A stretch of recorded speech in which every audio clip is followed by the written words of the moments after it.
আপোনালোকৰ লগত মই অন্য এটা খবৰ শ্বেয়াৰ কৰিম বিশেষকৈ আজিৰ খবৰটো হৈছে আমাৰ একাডেমিত যিসকল টিউটৰ ছাৰ বাইদেউসকল আছে তেখেতসকলৰ কাৰণে এটা গুৰুত্বপূৰ্ণ খবৰ আপোনালোকৰ ষ্টেট লেভেলৰ বিষয়ববীয়াই জনাইছে যে আৰু আপোনালোকৰ যিসকল ষ্টেট লেভেলৰ বিষয়ববীয়া আছে তেখেতসকলে মাননীয় শিক্ষামন্ত্ৰীক লগ কৰি আজি এটা গুৰুত্বপূৰ্ণভাৱে তেখেতসকলে এটা আলোচনাত মিলিত হৈ আৰু সেই আলোচনাত একাডেমিত টিউটৰ ছাৰ বাইদেউসকলক কি আশ্বাস প্ৰদান কৰিলে বা তেখেতসকলৰ সমস্যাখিনি কেনেকৈ সমাধান কৰা হ'ব সেইখিনি নিশ্চয়কৈ মই আপোনালোকৰ লগত বিতংকৈ শ্বেয়াৰ কৰিম বা আপোনালোকৰ বিষয়ববীয়াই কি জনাইছে ইয়া নিশ্চয়কৈ মই আপোনালোকৰ লগত শ্বেয়াৰ কৰিম আপোনালোকে স্কিপ নকৰি আমাৰ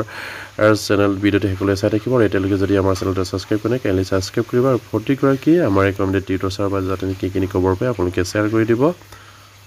আপোনালোকে নিশ্চয়কৈ স্ক্ৰীনত দেখা কৰিছে এটা গুৰুত্বপূৰ্ণ বাৰ্তা আৰু এয়া নিশ্চয়কৈ একাডেমিত টিউটৰ ছাৰ বাইদেউসকলৰ বিষয়ববীয়াই আমালৈ প্ৰেৰণ কৰিছে আৰু ইয়াত উল্লেখ কৰিছে যে একাডেমিত টিউটৰ ছাৰ বাইদেউসকলৰ সমস্যাখিনি কেনেকৈ সমাধান কৰা হ'ব আৰু একাডেমিত টিউটৰ ছাৰ বাইদেউসকলৰ বিষয়ববীয়াই মাননীয় শিক্ষামন্ত্ৰীক লগ কৰি তেখেতসকলে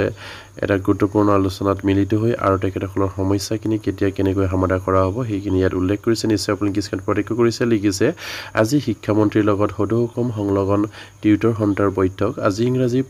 15/5/2024 তাৰিখে দিনৰ প্ৰায় 10 বজাত শিক্ষামন্ত্ৰী বাসভৱনত সদৌ অসম একাডেমিত টিউটৰ সন্থাৰ মুখ্য সম্পাদক শ্ৰী দ্বিজেন শৰ্মাৰ নেতৃত্বত এটা দলে শিক্ষামন্ত্ৰীৰ লগত এখনি আলোচনাত মিলিত হয় আৰু আজি আমাৰ যেহেতু 15/5/2024 তাৰিখৰ কথা কৈছে আৰু হেয়া নিশ্চয়কৈ আজি আমাৰ একাডেমিত টিউটৰ ছাৰ বাইদেউসকলে মাননীয় শিক্ষামন্ত্ৰীৰ লগত আলোচনাত মিলিত হৈছিলে আৰু আমাৰ যিসকল একাডেমিত টিউটৰ ছাৰ বাইদেউসকলৰ মুখ্য সম্পাদক দ্বিজেন শৰ্মা ছাৰে সেইখিনি নেতৃত্ব লৈছিলে আৰু তেওঁৰ নেতৃত্বত এটা গুৰুত্বপূৰ্ণ আলোচনাত মিলিত হয় বুলি ইয়াত উল্লেখ কৰিছে আৰু ইয়াৰ পাছতে কৈছে যে সভাত একাডেমিত টিউটৰসকলৰ সমস্যাখিনি সমূহ সমাধানৰ বাবে দাবী সন্নিবিষ্ট এখন স্মাৰকপত্ৰ মন্ত্ৰীগৰাকীৰ হাতত অৰ্পণ কৰে আৰু মাননীয় শিক্ষামন্ত্ৰীগৰাকীক তেখেতসকলে এটা স্মাৰকপত্ৰ প্ৰদান কৰে আমাৰ একাডেমিত টিউটৰ ছাৰ বাইদেউসকলৰ সমস্যাখিনি উপস্থাপন কৰি আৰু ইয়াৰ পাছতে কৈছে যে লগতে ফাৰ্ডিকৃত টিউটৰসকলৰ শেহতীয়াকৈ যি নিম্নতম 1200 টকাকৈ বেতন বৃদ্ধি কৰিছে সেইকেইটা টকাৰ পৰাও একাডেমিতসকলৰ বঞ্চিত কৰালৈ সন্থাই গভীৰ উদ্বেগ প্ৰকাশ কৰাৰ লগতে এয়া একাডেমিত টিউটৰসকলৰ কৰা অন্য এক বঞ্চনা বুলি খুব উজাৰে আৰু নিশ্চয়কৈ আপোনালোকে অলৰেডি গম পায় যে আমাৰ যিসকল প্ৰভিন্সিয়েলিষ্ট টিউটৰ ছাৰ বাইদেউসকল আছে তেখেতসকলক 1200 টকাকৈ মাননি বৃদ্ধি কৰা হৈছে সামান্য এটা ফৰিটুকি আৰু সেই সামান্য এটা ফৰিটুকি যিখিনি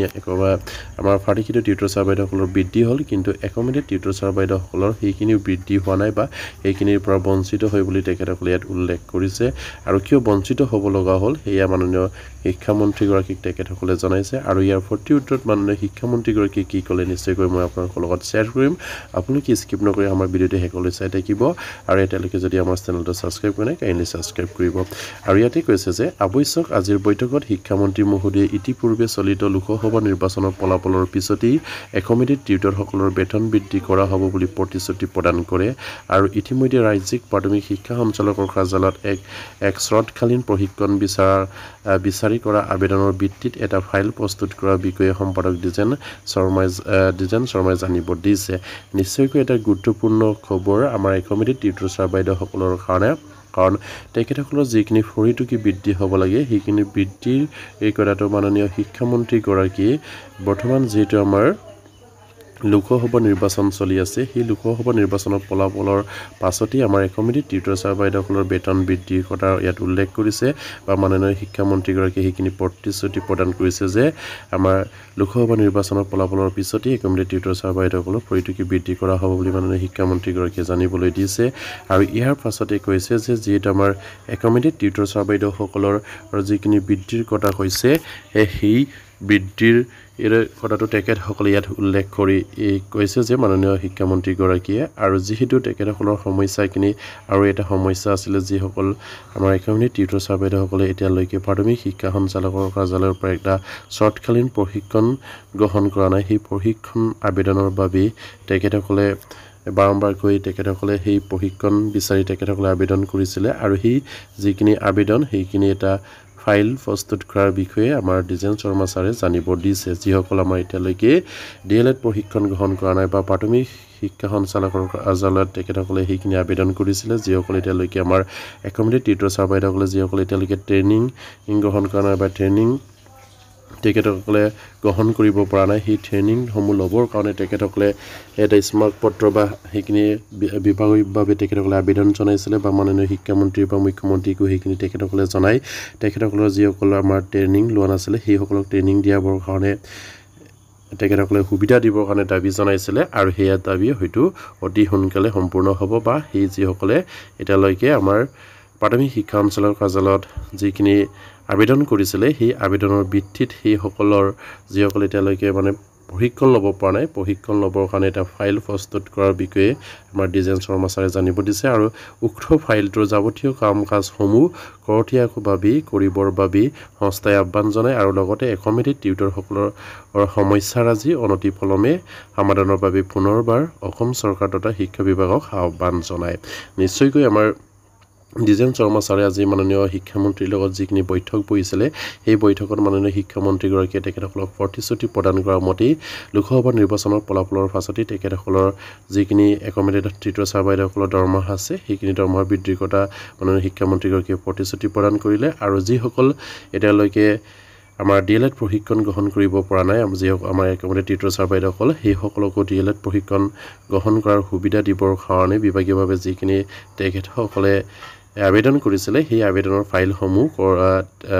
আগবাঢ়িছে বুলি ইয়াত উল্লেখ কৰিছে আৰু সেয়া নিশ্চয়কৈ আমাৰ একমিটেড টিউটৰ ছাৰ বাইদেউসকলৰ কাৰণে ভাল খবৰ আৰু শেষত লিখিছে ডিজেন শৰ্মা মুখ্য সম্পাদক সদৌ অসম সংলগ্ন একমিটেড টিউটৰ সন্থা নিশ্চয়কৈ আমাৰ যিসকল আমাৰ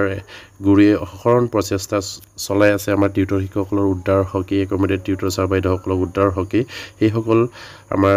বিষয়ববীয়াসকলক অশেষ ধন্যবাদ জ্ঞাপন কৰিছোঁ আপোনালোকৰ প্ৰচেষ্টা যেন অতি সোনকালে আমাৰ সেইসকল একমিটেড টিউটৰ ছাৰ বাইদেউসকলৰ সমস্যাখিনি যেন অতি সোনকালে সমাধা হওক আৰু অসম চৰকাৰো যেন যাতে নেকি আমাৰ একমিটেড টিউটৰ ছাৰ বাইদেউসকলৰ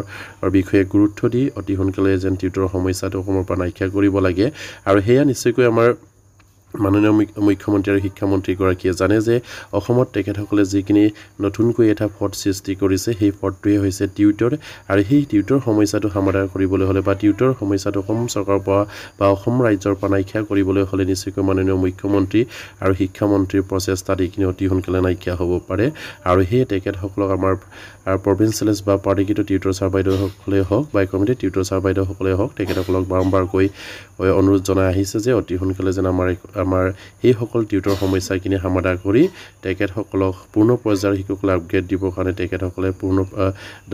দাবী জনাই আহিছে আৰু সেই মাননীয় মুখ্যমন্ত্ৰীকে বা শিক্ষামন্ত্ৰীকে লগ কৰি তেখেতসকলে সেইখিনিও দাবী জনাই আহিছে আৰু সেয়া নিশ্চয়কৈ অসম চৰকাৰে এইখিনি বিবেচনালৈ আনিব লাগে আৰু অতি সোনকালে যেন আমাৰ টিউটৰ সমস্যাটো সমাধান হ'ব লাগে আৰু একমিটেড টিউটৰ ছাৰ বাইদেউসকলৰ সমস্যাখিনি যেন অতি সোনকালে সমাধান হওক সেয়া আশা ৰাখিম আৰু প্ৰতিগৰাকী একমিটেড টিউটৰ ছাৰ বাইদেউ যাতে নেকি এইখিনি খবৰ পায় আপোনালোকে শ্বেয়াৰ কৰি দিব আৰু এতিয়ালৈকে আমাৰ চেনেলটো যদি ছাবস্ক্ৰাইব কৰে কাইণ্ডলি ছাবস্ক্ৰাইব কৰি দিব নমস্কাৰ।